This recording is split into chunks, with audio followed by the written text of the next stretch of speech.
Welcome to Better Ways of Working, how to optimize your focus, master distraction, and win back at least 30 minutes every day. Hi, my name is Wendy Cole, and I'm the lead facilitator and founding director of iMastery. In this masterclass, we'll be exploring top 10 tips to save time with email. Apply even half of these tips, and I feel confident you'll win back at least 30 minutes a day. Firstly, though, a friendly reminder to gift yourself the space to focus and make the most of the masterclass. To support your learning, I invite you to turn your phone to silent and put it out of sight. Close your email and instant messaging programs, grab a pen, a highlighter, and a notebook, and have a glass of water handy.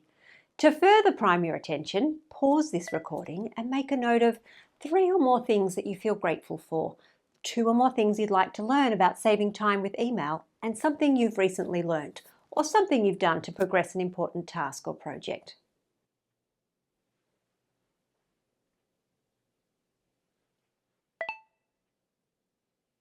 Okay, welcome back. Let's deep dive into email. Like it or not, email captures our attention and costs us time. Without a strategy for mastering email, its distracting nature can slice hours up into time confetti. Pretty maybe, but not very useful. An organized inbox reduces stress. With 63% of us spending more than 2 hours a day in our inboxes, it's an obvious place to win back time. First tip, if you haven't already done so, turn off your new mail notifications and keep them off. Yes, all of the time. This is the first email time-saving tip to implement. Turning off notifications stops the temptation to check email. Depending on the nature of your work, most knowledge workers find that reducing inbox checking to just 4 or 5 times a day is about right. Check less often if you can. The second tip is to work from your calendar and your to-do list, not your inbox. Your inbox is a very ineffective place to work from. It's not your to-do list. The inbox offers incomplete list of things you need to do, and this makes prioritization and time allocation difficult. Like it or not, you'll be interrupted and distracted by new incoming email, which in turn leads to time-wasting multitasking. Stay out of your inbox. Be deliberate and intentional when you open your inbox. Stop the just check habit. Try only opening your inbox when you have at least 15 minutes to focus on processing your email. That is, to read an email once and decide what to do with it right away. Significant time can be saved with handling each email only once. The acronym OHIO reminds us of this strategy. Only handle it once. Use the 4 Ds to process email. The 4 Ds decision-making model provides a framework for single-handling email. The 4 Ds are delete, do it now, delegate, and defer. Let me walk you through this practical methodology. You read an email. If there's nothing you need to do with the email, you immediately delete or move the email to a folder. If you can't delete or file the email, can you do the work requested in the email in less than a few minutes? If so, do the work now and then immediately delete or move the email. If you can't delete the email or do the work very quickly, the third D prompts to delegate. Remember, once you've delegated the work requested in the email, delete or file the original email. You're clearing your inbox. If you can't apply the first 3s of deleting, doing, or delegating, then the final option is to defer the work requested in the email to your to-do list. When I'm facilitating individual coaching sessions, I find most people don't have a system for deferring for the work that comes to them via email. People leave emails in their inbox for the seemingly practical habit of visual cueing. If it's in front of me, I'll remember to do something with it. But as soon as we have more than a screen full of emails, along with multiple to-do lists, it becomes very difficult to prioritize and feel in control of your work. Single-handling emails is a game changer, but you need to strengthen your mental rigor and discipline. The first step is to clarify and decide what you need to do with each and every email. For emails that need deferring to your to-do list, record the next step in a way that's easy to action, and also assign a time when you're going to complete the task. Do you use Outlook as your email program and work from a PC-style computer?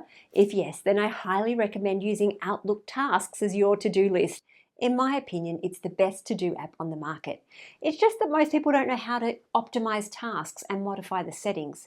With a few simple customizations, you can convert an email to a task and move the email out of your inbox with just one click. Mac users, note that your version of Outlook doesn't have this full functionality. Microsoft's To-Do app is probably better for you. Keen to know more? iMastery can assist you to create your ultimate to-do and calendar setup in Outlook. Constantly checking emails increases stress while decreasing productivity. I can overcome this by turning off email alerts, limiting time in my inbox, and using Outlook Calendar for my to-do list. Let's talk about Inbox Zero. Keeping our inbox organized and close to empty helps us to feel more in control. A full inbox costs time, and because you end up rereading emails over and over again, chances are you'll even reread what you've written in an email chain.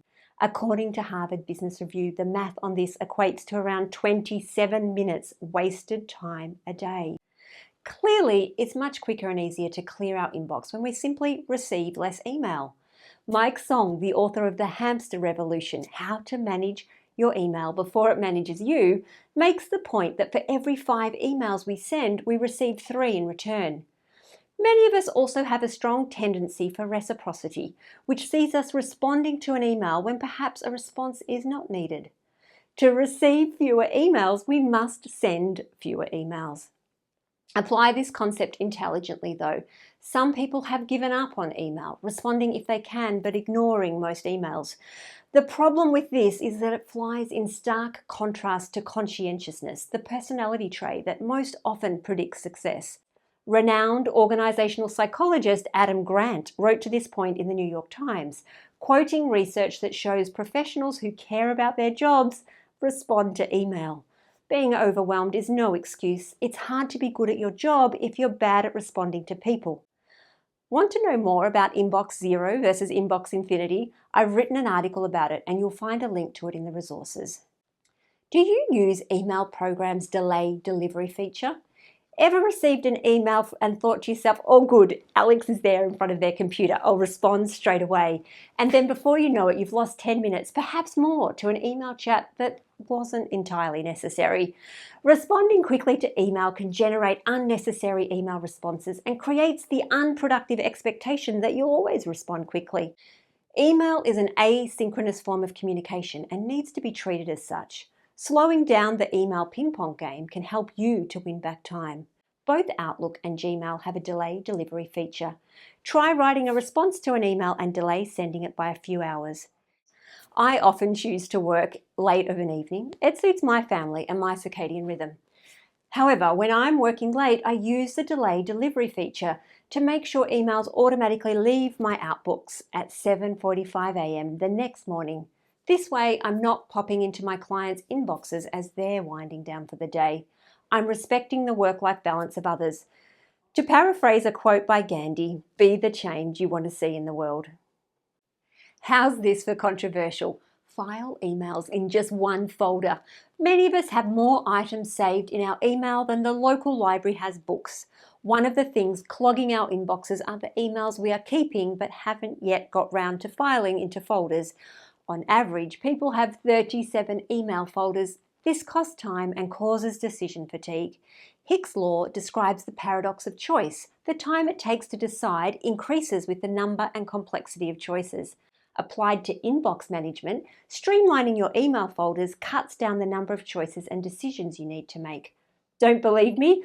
Most participants in iMastery's live masterclasses also question this time-saving tip. IBM have researched this extensively. Reducing your email folders to just one and using the search features in your email program will help you to win back about an hour a week. Even all your reading can be quickly deleted. I save the links to articles, podcasts, and videos that I like to review to the Pocket app and then delete the email. You don't need folders to find emails. Search is the fastest way to find stored emails. Whether you're an Outlook or Gmail user, you all have another email service. Your search functionality is probably more comprehensive than you realize. Invest 15 minutes to learn the full search functionality of your email program. When you have confidence in your email search skills, you'll have the confidence to reduce your email folders and win back time. Strengthening my knowledge of email search functionality will help me move to an inbox with minimal folders and emails. Thanks for watching this masterclass. Which of the email time-saving tips are you interested to try? Are you going to turn off new message notifications? Please do. Or perhaps work from your calendar and your to-do list, not your inbox. Stay out of your inbox. Single-handle emails with the 4Ds methodologies and use your Outlook tasks for your to-do list. Inbox zero, maintaining an empty inbox most days. Maybe you're going to try sending less email or using the delay delivery feature, reducing your number of email folders. And the 10th tip, are you going to enhance your email search skills? Curious to know more? Check out the links in the resources. Keen to consolidate and implement your insights? Deliberate reflection supports you to take control of your own learning and mastery. Head to the resources and you'll also find a set of inspiring self-coaching questions to ponder.